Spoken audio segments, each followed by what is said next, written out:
قبر اس کو اس طریقے سے دباتی ہے۔ آقا نے اپنے ہاتھ کی انگلیوں میں انگلیاں ڈال کر ارشاد فرمایا کہ بے نمازی کو جب قبر میں ڈالا جاتا ہے، اللہ اکبر کبیرہ، اس کو قبر اس طریقے سے دباتی ہے، اس طریقے سے دباتی ہے کہ اس کی دائیں ہستی بائیں طرف آ جاتی ہے، بائیں ہستی دائیں طرف آ جاتی ہے۔ السلام علیکم ورحمۃ اللہ دوستو، سب سے پہلے امید کرتا ہوں کہ آپ لوگ خیریت و عافیت سے ہوں گے۔ تو آج کے ویڈیو میں آپ کو بتاؤں گا کہ نماز چھوڑنے کے کتنے عذاب ہیں۔ جو انسان نماز نہیں پڑھتا، اللہ تبارک و تعالیٰ کتنے بڑے عذاب میں اس کو مبتلا کر دیتا ہے۔ میرے دوستو، میرے ویڈیو میں بنے رہیے، اور اللہ تبارک و تعالیٰ سے دعا ہے کہ سب سے پہلے آپ جتنے بھی حضرات میرے ویڈیو کو دیکھ رہے ہیں، سب کو نماز پنجگانہ پڑھنے کی توفیق اور رفیق عطا فرمائے۔ تو یہ ویڈیو کو شروع کرتے ہیں۔ نحمدہ و نصلی علی رسولہ الکریم، اما بعد، فاعوذ باللہ من الشیطان الرجیم، ببرکت بسم اللہ الرحمن الرحیم۔ اللہ تبارک و تعالیٰ قرآن مقدس میں ارشاد فرماتا ہے، ان الصلاۃ تنہی عن الفحشاء والمنکر، نماز مومنوں یعنی نماز بے حیائی اور برائیوں سے روکتی ہے۔ اس کا سیدھا سادہ ترجمہ یہ ہے کہ بے شک نماز برائی اور بے حیائیوں سے منع کرتی ہے، روکتی ہے۔ میرے بزرگوں اور دوستوں، اللہ کے رسول صلی اللہ تعالی علیہ وسلم نے ارشاد فرمایا، الصلاۃ عماد الدین، من اقامہا فقد اقام الدین ومن ترکہا فقد ہدم الدین۔ جس نے نماز کو قائم رکھا اس نے دین کو قائم رکھا، اور جس نے نماز کو چھوڑ دیا اس نے دین کو تباہ و برباد کر دیا۔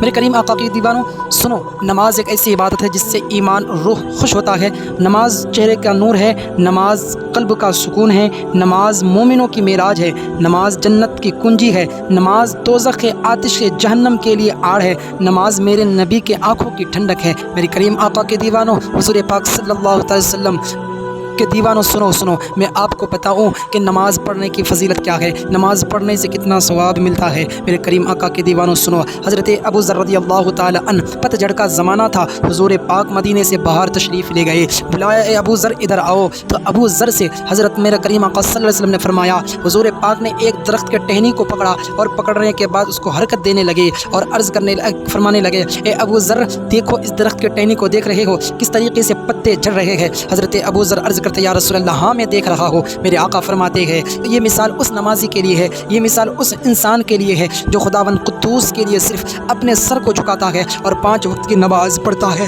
یہ مثال اس انسان کے لیے ہے جو صرف خدا کو راضی کرنے کے لیے خدا کی بارگاہ میں نماز پڑھنے کے لیے آتا ہے۔ میرے کریم آقا کے دیوانوں، نماز کے بہت ساری فضیلت ہے۔ نماز ایک ایسی عبادت ہے جو تمام عبادتوں میں افضل اور تمام فرائضوں میں اہم نماز ہے۔ اب میں آپ کو بتاتا ہوں کہ جو نماز نہیں پڑھتا اس کے ساتھ قبر میں کیا ہونے والا ہے۔ میرے کریم آقا کے دیوانوں، نماز نہ چھوڑا کرے، نماز بہت ہی اہم اور افضل عبادت ہے۔ اگر آپ نماز نہیں پڑھیں گے تو میرے کریم آقا صلی اللہ علیہ وسلم نے فرمایا، میرے صحابیوں دعا کرو کہ ہم لوگوں کے بیچ ایسے بدبخت اور محروم انسان کو اللہ تبارک و تعالی زندہ نہ رکھے۔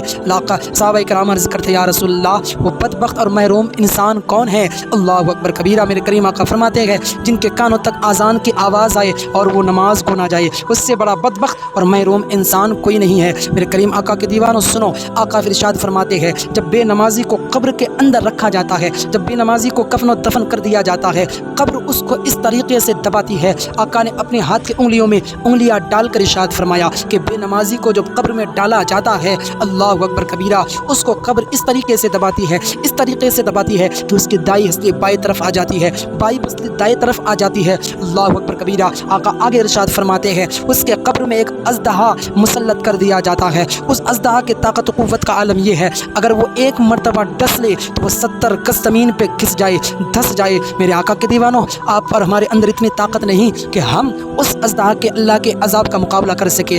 گویا نماز پڑھو۔ نماز کے صحابہ کرام عرض کرتے، یا رسول اللہ، اس کو کب تک ڈسے گا؟ آقا ارشاد فرماتے ہیں، اگر انہوں نے فجر کی نماز قضا کر دی تو طلوع آفتاب تک وہ صاحب اس کو ڈستا رہے گا، اگر وہ ظہر کی نماز قضا کر دی تو عصر تک اس کو وہ ڈستا رہے گا، اگر عصر کی قضا کر دی تو مغرب تک، اگر مغرب کی قضا کر دی تو عشاء تک، اگر عشاء کی قضا کر دی تو فجر تک وہ عذاب اس پر مسلط رہے گا۔ پھر آقا ارشاد فرماتے ہیں، یہ عذاب اس کو بروز قیامت تک وہ عذاب اس پر مسلط کر دیا جائے گا اور وہ عذاب اس پر رہ جائے گا۔ میرے کریم آقا کے دیوانوں، اللہ کے عذاب سے ڈر، خدا سے ڈر۔ اللہ نے آپ کو پیدا کیا ہے بس اپنی بندگی کے لیے۔ اللہ نے قرآن میں ارشاد فرمایا، وما خلقت الجن والانس الا لیعبدون، میں نے انسانوں کو اور جناتوں کو اس لیے پیدا کیا تاکہ وہ میری بندگی کرے۔ میرے آقا کے دیوانوں، اب یہ مت بھول جاؤ کہ اللہ نے آپ کو کیوں پیدا فرمایا۔ اللہ نے آپ کو اس لیے پیدا کیا تاکہ وہ آپ ان کی بندگی کرے۔ آپ بندگی نہیں، دنیا کی جھوٹی دنیا میں آپ جی رہے ہو۔ یہ دنیا ایک دن فانی ہے، یہ دنیا ایک دن ختم ہو جائے گی، قیامت برپا ہوگا، یہ دنیا نست و نابود ہو جائے گا۔ بس اگر ذات خدا باقی رہنے والی ذات ہے تو خداوند خود قدوس کی ذات ہے، خداوند قدوس کی ذات مقدس ہے جو دونوں جہاں میں باقی رہ جائے گا۔ کہتے ہیں شاعر فرماتے ہیں کہ کوئی گل باقی رہے گا نہ چمن رہ جائے گا، پر رسول اللہ کا دین حسن رہ جائے گا۔ میرے کریم آقا کے دیوانوں، اپنے نماز پڑھو، نماز سے سستی مت کرو۔ میں آپ کو ایک واقعہ سناتا ہوں جس سے آپ کے رونگٹے کھڑے ہو جائیں گے۔ اللہ اکبر کبیرہ، سنیے گا میرے دوستو۔ حضرت بنی اسرائیل کی ایک عورت حضرت موسیٰ علیہ السلام کے پاس آتی ہے اور عرض کرتی ہے، اے موسیٰ اللہ کے نبی، مجھ سے ایک بہت ہی بڑا گناہ سرزد ہو گیا ہے، آپ دعا فرما دے تاکہ میری توبہ قبول ہو جائے۔ حضرت موسیٰ علیہ السلام فرماتے ہیں، اے عورت بتا تیری گناہ کیا ہے، تو نے کون سا گناہ کیا ہے؟ اللہ اکبر کبیرہ۔ وہ عورت کہتی ہے، اے اللہ کے نبی، مجھ سے زنا ہو گیا ہے، میں زنا کر لیا ہوں۔ آقا اللہ اکبر کبیرہ، مجھ سے زنا ہو گیا ہے اور اس زنا کی وجہ سے میں نے ایک اجنبی سے زنا کیا۔ وہ زنا کرنے کے بعد میرے پیٹ میں 9 مہینے کا حمل بچہ ٹھہرا، اس کے بعد میں نے اس کو جنم دیا۔ اس کے بعد میں جب وہ دنیا میں آیا تو میں نے اس کو اپنے ہاتھوں سے گلا گھونٹ کے مار ڈالا۔ اللہ اکبر کبیرہ۔ اتنا سننا تھا حضرت موسیٰ جلال میں آتے ہیں۔ اللہ اکبر کبیرہ۔ حضرت موسیٰ علیہ السلام فرماتے ہیں، اے نحوسہ اور فاسقہ اور فاجرہ، اور جلد سے جلد یہاں سے نکل جا، ورنہ تیری نحوست سے اللہ ہم سب کے اوپر بھی عذاب نہ نازل کر دے، جلد سے جلد یہاں سے چلی جا۔ اللہ اکبر کبیرہ۔ اس عورت کو موسیٰ علیہ السلام بھگا دیتے ہیں۔ اتنے میں حضرت جبریل امین تشریف لاتے ہیں اور عرض کرتے ہیں، اے اللہ کے نبی، اللہ نے فرمایا کہ آپ اس توبہ کرنے والی عورت کو کیوں گھر واپس کر دیا؟ اللہ کے رسول صلی اللہ تعالی علیہ وسلم کے دیوانوں سنو، یہ واقعہ سنیں گے تو آپ کے رونگٹے کھڑے ہو جائیں گے۔ حضرت جبریل نے عرض کیا کہ اللہ کے نبی، کیا آپ نے اس سے بڑا گنہگار نہیں دیکھا؟ کیا آپ نے اس زنا خور سے بڑا گنہگار نہیں دیکھا؟ حضرت موسیٰ عرض کرتے ہیں، اے جبریل، کیا اس سے بھی بڑا کوئی خطرناک گنہگار ہو سکتا ہے؟ کیا اس سے بھی بڑا کوئی پاپی انسان ہو سکتا ہے؟ اللہ اکبر کبیرہ۔ میرے دیوانوں سنو، اللہ کے نبی فرماتے ہیں کہ کیا اس سے بھی بڑا خطا کار، گنہگار، سیاکار، بدکار ہو سکتا ہے؟ تو حضرت جبریل نے عرض کیا، ہاں یار، ہاں اللہ کے نبی، ہاں ہو سکتا ہے۔ اس سے بھی بڑا گنہگار، اس سے بھی بڑا خطرناک، اس سے بھی بڑا خطا کار، اس سے بھی بڑا ظلم کار، اس سے بھی بڑا بدترین اور محروم انسان وہ ہے جو نماز نہیں پڑھتا۔ اللہ اکبر کبیرہ۔ بتاؤ، تو زنا کرنے والی عورت اور فاسقہ اور فاجرہ، اس قاتل بچے کو قتل کرنے والی عورت سے بھی بڑا گنہگار کون ہے؟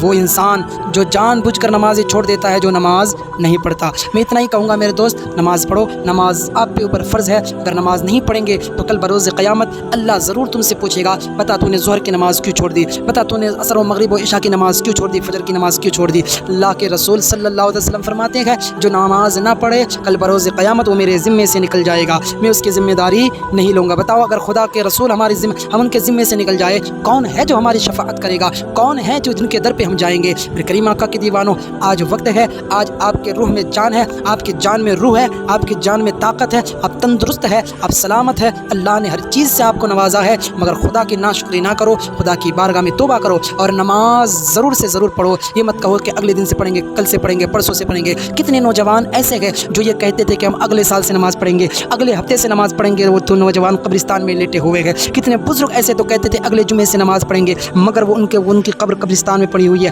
نہ جانے ان کے ساتھ کیا سلوک ہو رہا ہے، خداوند قدوس جانتا ہے۔ اللہ سے دعا ہے کہ ہم تمام مسلمانوں کو نماز پڑھنے کی توفیق عطا فرمائے اور جتنے بھی مرحومین دنیا سے چلے گئے ان کی مغفرت عطا فرمائے۔ آخر دعوانا الحمدللہ رب العالمین۔ السلام علیکم دوستو، ثواب کی نیت سے اس ویڈیو کو شیئر ضرور کریں۔